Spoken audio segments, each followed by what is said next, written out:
경남의 어느 시골 마을, 운행 중단된 철길과 기차역, 이제 쓸모없다고 말하는 곳이지만 1984년 17살 수연에게는 그 철길이 자신만의 비밀 놀이터이자 무대였습니다. 수연은 그 녹슨 철길 위를 두 팔을 활짝 벌리고 마치 외줄타기를 하듯 중심을 잡으며 걷는 것을 좋아했죠. 철길 옆에 핀 이름 모를 들꽃들, 그리고 가을바람이 불어올 때마다 춤추는 코스모스가 꼭 수연을 방해하려는 듯이 발목을 간지럽히며 흔들렸습니다. 수연도 그 바람에 맞춰 춤추듯 아슬아슬하게 철길 위를 걷고 있었습니다. 바로 그때였어요. 푹! 아주 작고 맑은, 참지 못하고 터져나온 듯한 웃음소리가 들려온 것은 소리가 들려온 낡은 역벤치를 바라본 순간 수연은 한 소녀와 눈이 마주쳤습니다. 아차! 눈이 마주친 그 찰나 수연은 중심을 잃고 철길 옆 자갈밭으로 넘어지고 말았죠. 아야, 손바닥을 짚었는데 뾰족한 돌에 쓸려 금세 붉은 피가 배어 나왔습니다. 하지만 그 나이엔 아픈 것보다 더 큰 감정이 있죠? 바로 부끄러움이었습니다. 수연은 벌떡 일어나 흙먼지를 털며 서둘러 그 자리를 벗어나려 했습니다. 그때 등 뒤에서 맑은 목소리가 들려왔습니다. 너 수연이지? 수연은 멈칫하며 뒤돌아보았습니다. 가을 햇살을 등지고 서 있어 역광이 드리워진 긴 생머리에 하늘하늘한 파스텔톤 원피스를 입은 소녀는 꼭 그림 속 천사 같았습니다. 소녀의 맑은 눈은 여전히 장난기 가득한 웃음을 머금고 있었죠. 내 이름을 어떻게? 수연이 웅얼거리자 소녀가 풋하고 다시 웃음을 터뜨리며 말했습니다. 기억 안 나? 섭섭한데. 나 설현이야 바보야. 초등학교 4학년 때 너의 짝꿍. 설현. 그랬습니다. 17살 수연의 머릿속에 7년 전의 기억이 번개처럼 스쳤습니다. 초등학교 4학년, 서울에서 잠시 내려와 1년 동안 짝꿍이었던 수연의 말 못한 첫 짝사랑, 설현. 아, 수연은 바로 기억이 났지만 좀 전에 철길에서 넘어진 민망한 행동 때문에 붉어진 얼굴을 감출 수가 없었습니다. 그렇게 7년 만의 재회는 수연의 엉덩방아와 손바닥의 작은 상처로 시작되었습니다. 다음 날 두 사람은 다시 그 철길에서 만났습니다. 나도 해볼래. 그거 설현이가 철길 위로 폴짝 뛰어 올라갔습니다. 재밌겠다. 설현이는 두 팔을 벌리고 아슬아슬하게 철길 위를 걸었습니다. 조심해. 거기 레일이 미끄러워. 혹시나 설현이가 넘어질까봐 두 손을 내밀 자세로 노심초사하며 뒤따라갔습니다. 설현이는 그런 수연의 모습이 재밌다는 듯 깔깔 웃으며 더 과감하게 걸었죠? 그러다 문득 설현이가 뒤를 돌아보며 물었습니다. 수연아, 너도 해봐. 바로 그 순간이었습니다. 뒤를 돌아보던 설현이의 발이 미끄러지며 중심을 잃었습니다. 아, 철현아, 수연은 본능적으로 몸을 날려 넘어지는 설현의 허리를 와락 감싸 안았습니다. 시간이 멈춘 것 같았습니다. 수연의 품에 안긴 설현, 두 사람의 얼굴이 정말 숨결이 닿을 만큼 가까워졌습니다. 몇 초간의 정적, 바람에 흔들리며 춤추는 코스모스들, 수연은 설현의 맑은 눈동자를, 설현이는 수연의 당황한 눈빛을 바라보았습니다. 수연의 온몸이 마치 서쪽 하늘의 붉은 노을이 되는 것 같았습니다. 먼저 정신을 차린 건 설현이었죠. 아야. 발목. 설현이가 작게 신음하며 주저앉았습니다. 수연은 그제야 정신이 번쩍 들어 설현을 부축했습니다. 괜찮아? 어디 봐, 다쳤어? 발목 삔 것 같아. 걸을 수 있을까? 수연은 잠시 망설였지만 용기 내어 설현에게 등을 내밀었습니다. 여기까지만이라도 업어줄게. 설현은 그런 수연의 등에 웃으며 폴짝 엎였습니다. 등 뒤로 전해지는 따뜻하고 향긋한 체온과 샴푸 향기. 수연은 심장이 터질 것 같았습니다. 설현이는 수연의 등 뒤에서 뭐가 그리 신나는지 조잘거리기 시작했습니다. 내가 그냥 걸어가도 되는데. 근데 나 너무 가볍지? 그치? 수연은 이 순간이 너무나 행복했습니다. 저 멀리 보이는 낡은 역이 오늘따라 왜 이리 가까운 건지 수연은 차라리 이 철길이 저 역이 가까워지지 않기를 바랐습니다. 드디어 역벤치에 서련을 조심히 무릎을 낮춰서 내려놓았습니다. 수연은 애써 태어난 척 부끄러워서 서련의 눈도 못 마주치고 물었습니다. 이제 좀 괜찮아? 걸을 수 있겠어? 그때 서련이가 수연의 목을 꼭 감싸 안았습니다. 아니, 못 걷겠어. 우리 집까지 업어줘. 서련이가 수연의 귓가에 대고 어리광을 부리듯 속삭였습니다. 수연의 심장이 다시 한번 쿵 하고 내려앉았습니다. 하지만 그 행복도 잠시였죠? 서련이는 수연의 목을 감았던 팔을 풀고는 벤치에서 가볍게 일어섰습니다. 그리고는 아무렇지 않은 듯 미소를 지으며 말했습니다. 나 내일 아침에 서울 가. 뭐? 수연의 행복감은 순식간에 당혹감으로 변했습니다. 서련이는 씩 웃더니 콩콩 뛰며 역 밖으로 달려갔습니다. 너 뭐야? 발목 괜찮아? 수연이 놀라서 소리치자 서련이가 저만치 달려가다 뒤돌아보며 외쳤습니다. 괜찮아, 바보야. 내일 10시에 여기서 만나. 늦지 마. 잘 가. 내일 봐. 손을 흔들며 웃는 서련이의 모습. 수연은 바보 같은 미소를 지으며 멍하니 서서 서련이 골목길 모퉁이를 돌아 사라질 때까지 그 뒷모습만 하염없이 바라보았습니다. 그리고 서련이는 골목길 모퉁이를 돌자 전봇대 뒤에 몸을 숨기고 빼꼼히 수연을 바라봤습니다. 자신이 사라진 뒤에도 한참을 그 자리에 서 있는 수연의 모습을 보며 서련이는 붉어지는 자신의 두 볼을 감쌌습니다. 그리고는 아주 천천히 해가 지는 길을 걸어갔습니다.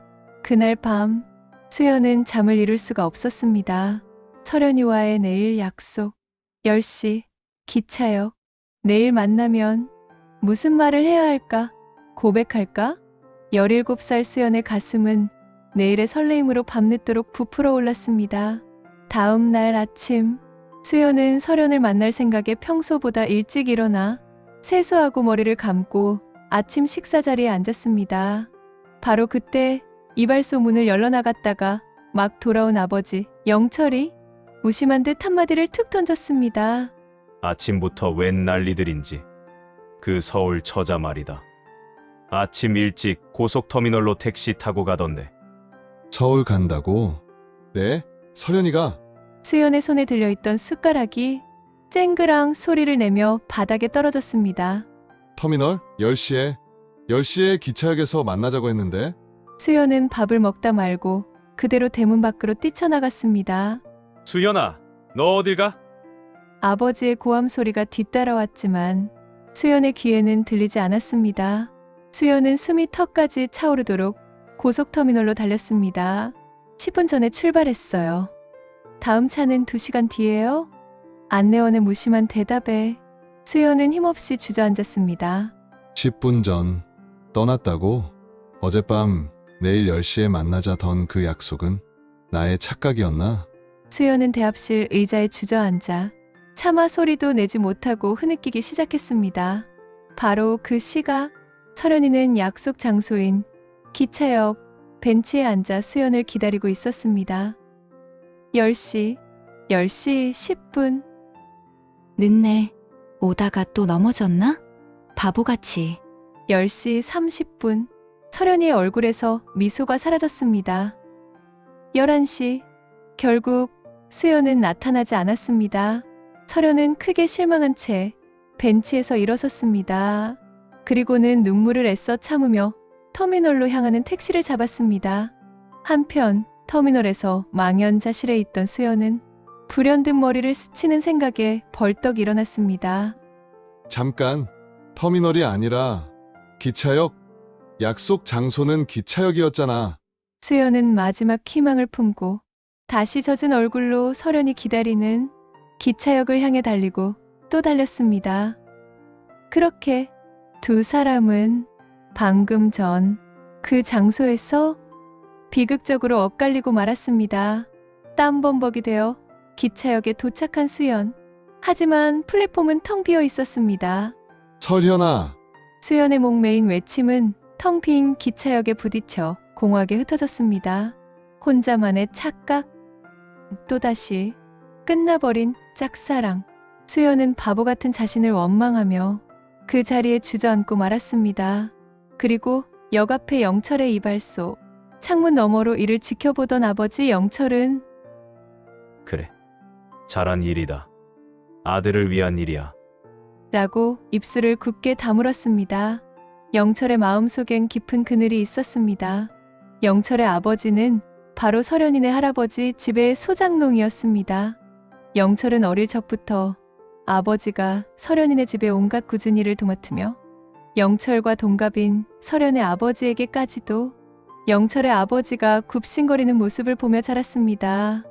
내 아들 수연이만큼은 나처럼은 살게 하지 않을 거야. 그 지독한 자격지심과 그릇된 부정이 아들을 지킨다는 명목하에 두 아이의 10년 세월을 앗아가는 끔찍한 거짓말을 하고 만 것입니다. 설현이는 수연이 10시에 만나자는 약속을 어기고 나를 버렸다. 수연이는 설현이 약속 장소에 끝내 나타나지 않고 나를 무시했다. 서로에게 처절하게 버림받았다는 그 깊은 오해와 상처는 두 사람을 10년 동안 완전히 다른 사람으로 만들었습니다. 10년 후 1994년 가을의 서울, 17살의 순수했던 소년 수연은 이제 27살의 냉소적이고 유능한 라디오 PD가 되었습니다.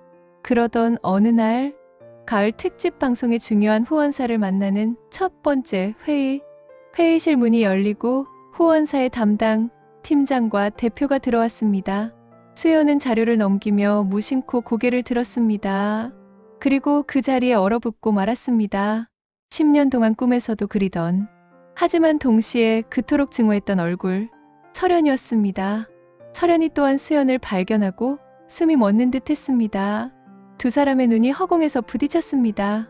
순간 10년 전의 설렘과 마지막 날의 쓰라린 배신감이 동시에 밀려왔습니다. 먼저 침묵을 깬 것은 수연이었습니다. 그는 10년의 감정을 숨기고 얼음처럼 차가운 업무용 미소를 지으며 일어섰습니다.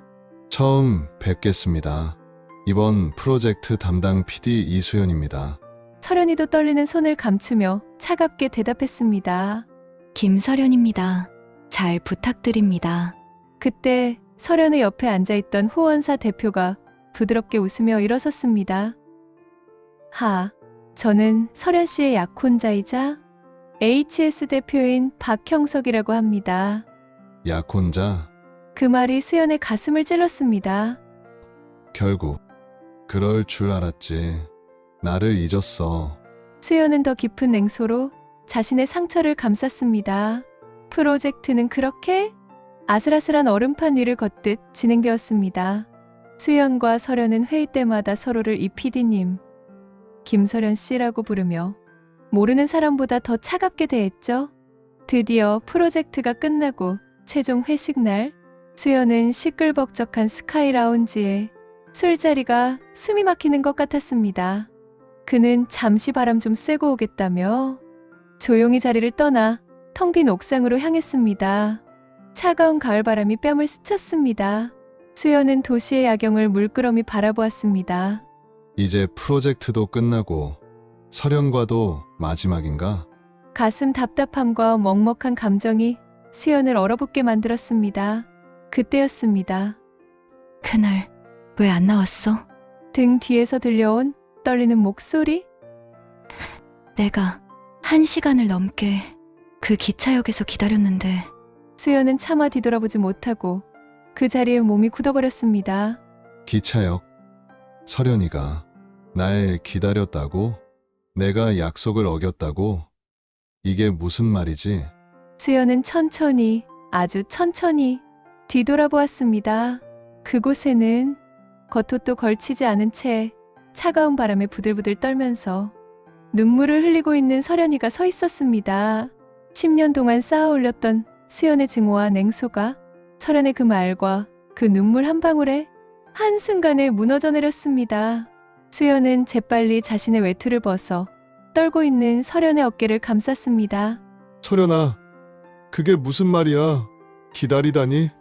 그 약속 10시 기차역에 넌 오지 않았어.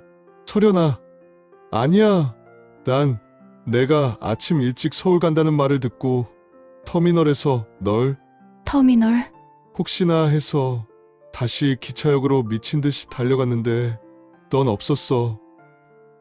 나는 11시까지 널 기다리다가 터미널로 갔는데 10년의 엇갈린 퍼즐 조각이 드디어 맞춰지는 순간이었습니다. 서로가 서로를 버린 것이 아니었습니다. 서로가 서로를 애타게 찾고 있었던 겁니다. 설연은 더 이상 참지 못하고 수연의 품에 쓰러지듯 안겨 울음을 터뜨렸습니다. 난 내가 날 버린 줄 알고 10년 동안을 수연은 그런 설연을 힘껏 끌어안았습니다. 미안해. 설연아, 내가 바보야. 10년간의 지독했던 오해와 미움이 두 사람의 뜨거운 눈물에 씻겨 내려가고 있었습니다. 바로 그때였습니다. 옥상 문이 끼익하고 열리는 소리? 두 사람을 찾아 나선 약혼자, 형석이 수연과 포옹한 채 울고 있는 수연과 설연의 모습을 차갑게 굳은 얼굴로 목격하고 말았습니다. 그날 이후 모든 것이 변했습니다. 설연은 형석에게 수연과의 10년의 오해를 모두 털어놓았고 깊은 사과와 함께 사직서와 반지를 돌려주었습니다. 그리고 수연의 라디오 스튜디오, 더 이상 냉소적이지 않은 10년 전의 따뜻한 눈빛을 되찾은 수연이 마이크 앞에 앉았습니다. 오늘은 제 이야기를 해볼까 합니다. 10년 전 터미널과 기차역이라는 그 엇갈린 장소 때문에 평생을 후회 속에 살 뻔했던 한 남자의 이야기입니다. 수연은 10년의 오해와 어리석었던 아버지의 거짓말, 그리고 기적처럼 다시 만난 인연에 대해 담담히 고백했습니다. 혹시 여러분도 작은 오해로 혹은 엇갈린 말 한마디로 소중한 인연을 놓치고 있진 않으신가요? 방송 말미 수연은 10년 전 하지 못했던 그 고백을 전했습니다. 설연아, 1984년의 코스모스 꽃이 1994년 가을에 다시 피어날 수 있게 10년을 기다려줘서 고마워. 설연아, 사랑해. 방송이 끝나고 수연이 스튜디오를 나섰을 때 라디오국 앞에는 눈물을 글썽이며 서 있는 설연이 있었습니다. 두 사람은 아무 말 없이 10년의 오해를 모두 풀어낸 맑은 눈으로 서로를 바라보며 환하게 웃었습니다. 1984년의 코스모스는 10년의 세월을 돌아 1994년 가을에 비로소 가장 진하고 아름다운 향기로 다시 피어났습니다. 여러분, 오늘의 이야기 어떻게 들으셨나요? 1992년 MBC의 질투라는 드라마의 OST, 유승범님의 질투 노래가 귓가에 들려옵니다. 넌 대체 누굴 보고 있는 거야? 내가 지금 여기 눈앞에 서 있는데 날 너무 기다리게 만들지 마. 웃고 있을 거라 생각하지 마. 많은 것을 바라지 않아. 그저 사랑의 눈빛이 필요할 뿐이야. 나의 마음 전하려 해도 너의 눈동자는 다른 말을 하고 있잖아. 서로를 잘 안다고 느꼈었지. 그래서 사랑이라 생각했어. 너무 멀지 않은 곳에 있어줘. 언젠가 너는 내게 말할 거야. 사랑한다고. 참, 사람의 인연이라는 게 엇갈리기는 쉬워도 다시 만나기는 참 어려운 것 같습니다. 하지만 수연과 설연처럼 진심은 언젠가 어떤 방식으로든 꼭 통하게 되는 것 같아요. 혹시 우리 구독자님들도 마음속에 미처 전하지 못한 진심이나 풀지 못한 오랜 오해가 있으신가요? 그때 그 시절 코스모스나 아카시아 꽃향기처럼 아련한 첫사랑의 추억이 있으시다면 댓글로 여러분의 소중한 이야기를 나눠주세요. 서로의 추억을 나누며 공감하는 것만큼 행복한 일도 없으니까요. 오늘 이야기가 마음에 드셨다면 좋아요 한번 꼭 눌러주시고요. 앞으로도 들려드릴 따뜻한 이야기들이 기대되신다면 구독과 알림 설정도 잊지 말아주세요. 감사합니다.